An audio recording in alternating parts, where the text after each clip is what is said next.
Guys, today we talk about how can you enable your biometrics on your Tonkeeper app. We go to figure out the solution or know how you can do that on your app. All you have to do, so you just go above this sign, click on it here.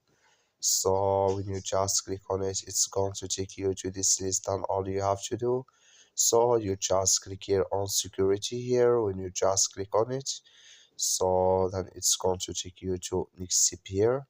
Come here to use biometrics, click in this sign, then like you see, so here add your passcode you add before. So then here it's going to enable with you here like you see now. So that's all you have to do. So I'm going to add it again here. So then here can you scan your fingerprint here, just scan it here, then it's going to enable with you here. That's all you have to do. Thank you for watching. Don't forget to support us by liking, subscribe.